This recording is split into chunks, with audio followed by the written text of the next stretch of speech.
A cold and white winter has been upon us. If your part of the world has been like mine, you've been cold. Very cold. If you are like most, you have put away sundresses and sandals to make room for chunky sweaters and over-the-knee boots. If you are a sewist, you are beginning to think about your spring and summer apparel. Because time. I pulled all the white fabrics out of my stash in preparation, knowing that what I sew with them now will have to wait months to be worn, and I begin to wonder why. In this sewing video, I will be sewing up 2 different vintage reproduction Butterick sewing patterns, one from 1960 and one from 1957. And just like in my last video, we will explore some history, some fashion history. So for this video, I pose the question, can you, in fact, wear white after Labor Day without committing a fashion crime? So think of that while we dive into some fashion history and the sewing of these 2 vintage reproduction dresses using Butterick 5748 and Butterick 4512. And you can find links to these sewing patterns in the description should you choose to sew them up or sew along.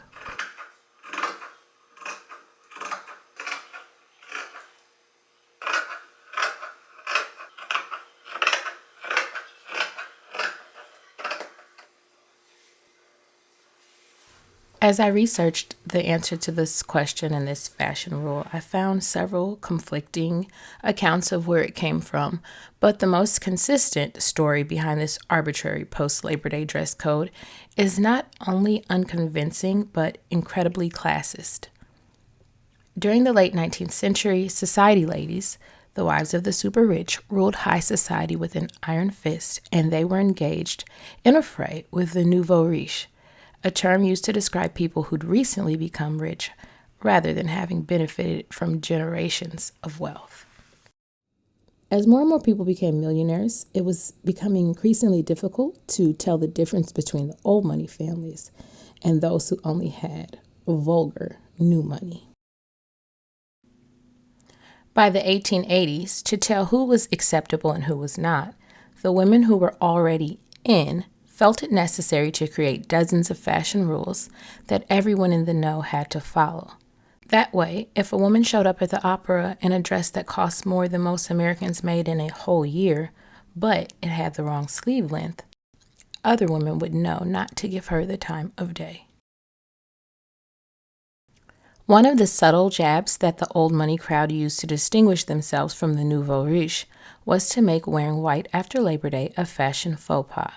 Knowing and adhering to this rule made you an insider. Just having the inside knowledge to know the rule at all displays this.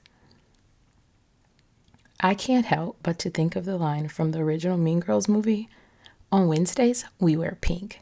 I mean, essentially, it has the same principle and is meant to do the same thing. But here's the thing. They said don't wear white, when actually wearing white, often viewed as vacation or leisure attire after Labor Day, was a flex. Wearing white after Labor Day meant you were someone who had the means to have end-of-summer vacations. Wearing your whites beyond Labor Day was just showing off. But I assumed that this was just a clause that was acceptable on vacation only. White was seen as the color of vacation wear.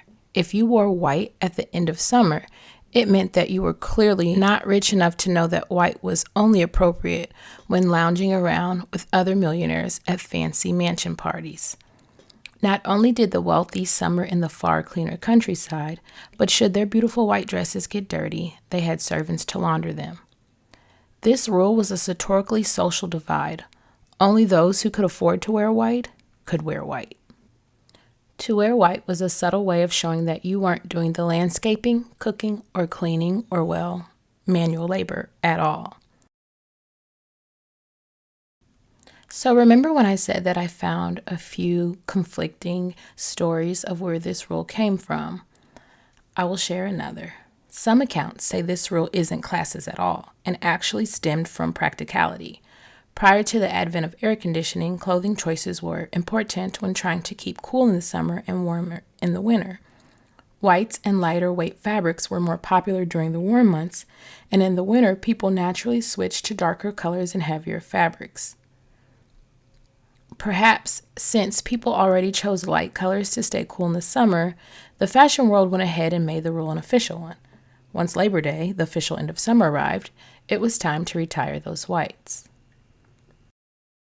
Though the rule was originally enforced by only a few hundred women, over the decades it trickled down to everyone else. By the 1950s, women's magazines made it clear to middle-class America white clothing was dug out on Memorial Day and went back into storage after Labor Day. And honestly, I grew up that way. I grew up with those rules set in stone.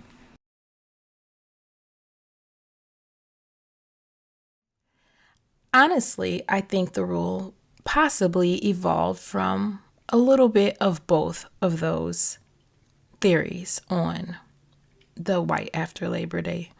But some etiquette authorities, like Judith Martin, outright rebuffed the class theory, with Martin telling Time magazine, and I quote, "There are always people who want to attribute everything in etiquette to snobbery. There were many little rules that people did dream up in order to annoy those from whom they wish to disassociate themselves, but I do not believe this is one of them."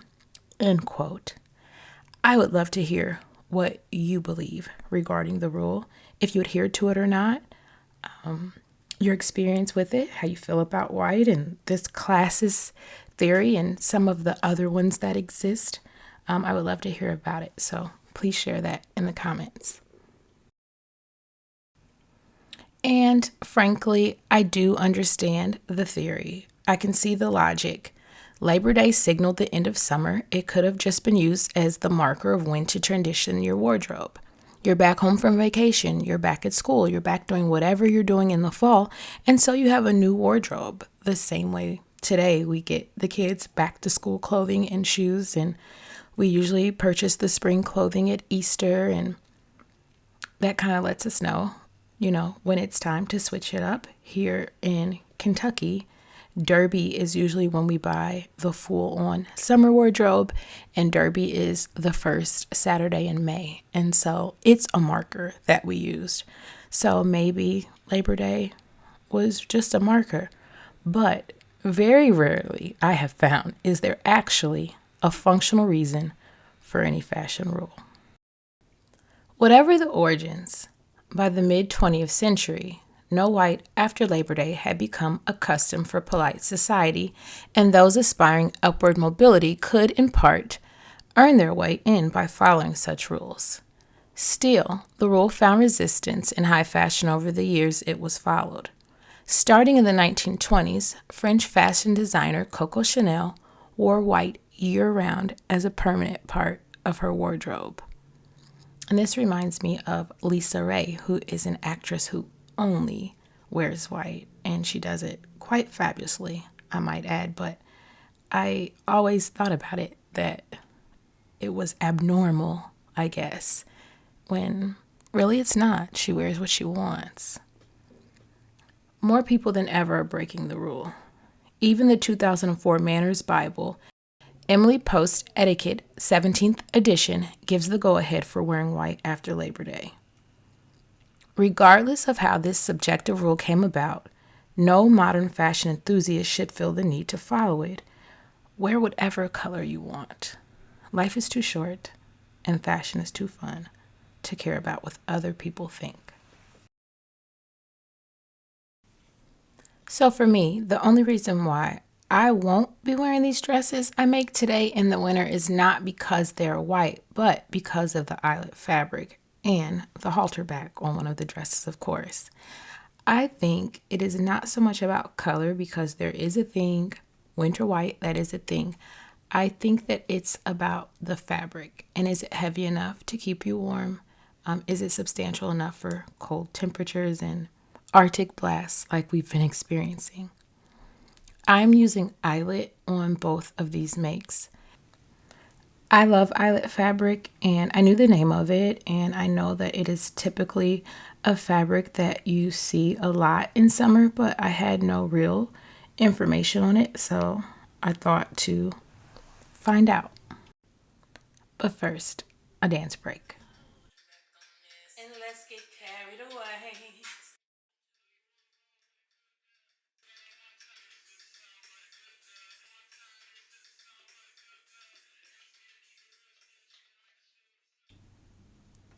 I love the things the camera captures. I really do love sewing, and I've become so much more inspired recently. And for this make, I moved my sewing things into the kitchen because I didn't want to miss out on anything that was happening. It's really the hub of the house, and I just wanted to be a part of what was happening and to be present. And so they had complete access to me. And sometimes they're scared to come in my sewing room. They're so scared they're going to step on a needle or something, which has happened once. But yeah. Okay, so where were we? The eyelet fabric. Eyelet is typically a lightweight woven in which a pattern is made by cutting small holes. The opening edges are finished with buttonhole stitches in matching or in contrasting embroidery thread. This form of cut work isn't a true lace, but can be used similarly, and I attempt to do so with these dresses. Eyelet may feature a border design, all over design, or both, and I'm working with both.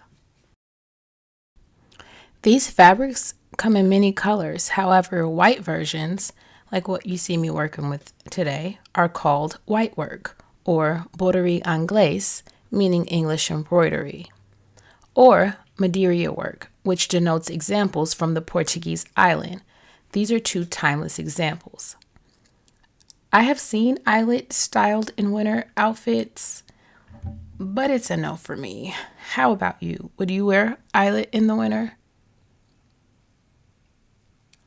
I think white is perfectly acceptable in the wintertime if it's done in winter appropriate fabrics, and I just don't feel like eyelet's one, but I'd love to hear what you think. I'd love to hear what you think about this bow too. This is normally not something that I would do, but I really kind of like it. And then I use some of the eyelet to make my own lace, essentially. And you'll have to stick around to see how I use that and how it turns out. So this one is almost finished. It just needs me to add the two bows in the front and in the back. And because I didn't line it, I'm going to make a new petticoat. I'm going to use this sewing pattern that I always use to make my petticoats. It's just really quick. It makes up really easily. The dress, the halter neck dress with the bow at the neck, it just needs to be attached to the bodice. And then I added some of that trim that I made, and I'm going to cut out the back of that so it's more of like a insertion sort of do. And then I wanted to see about perhaps adding some more of this to the bodice, so we'll see how that turns out after I get this attached and then get the lining sewed down. So that's where we're at, almost finished. To answer the question I posed at the beginning of this sewing history project, can you wear white after Labor Day? I'm answering yes. You can absolutely wear white after Labor Day if you so choose. Just like I can dress like it's 1955 if I so choose. So after getting the zipper in, I ended up removing that insertion lace. It was just a lot, and I think little white dresses should be simple. This one is very simple, and I love it. I love the neckline. That little V gives it just something a little special. I left the bows off because you'll see on the next one there's a big bow.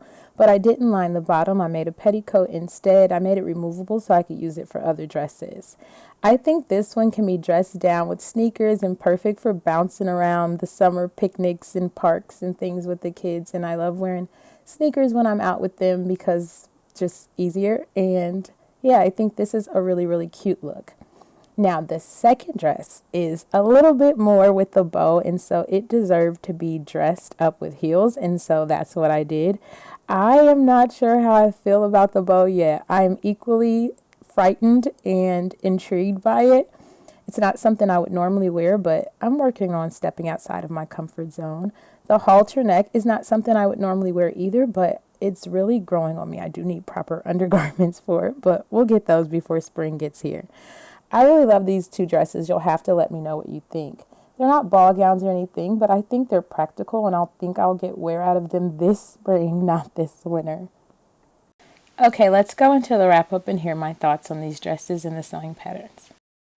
I'm really starting to enjoy these research-based videos, so if you have any topics you would like to see me explore, please leave those in the comments below and let me know what you think of it. How do you think it went? I'm really happy with the dresses. I think they're pretty practical, can be dressed up or dressed down, and I think I will get wear out of them this spring because I don't think they're a good fit for the winter, but I think I will get wear out of them this spring and this summer. If you would like to sew up any of the dresses I sewed today, as well as the petticoat, the sewing patterns will be linked in the description below where you can purchase those. I hope you enjoyed the video, and I hope if you take anything away is that fashion is subjective. There really are no rules, not even against this bow, even though there should be. Just wear whatever you want, whenever you want, wherever you want. And I will see you in the next one that is soon and sure to come. Bye.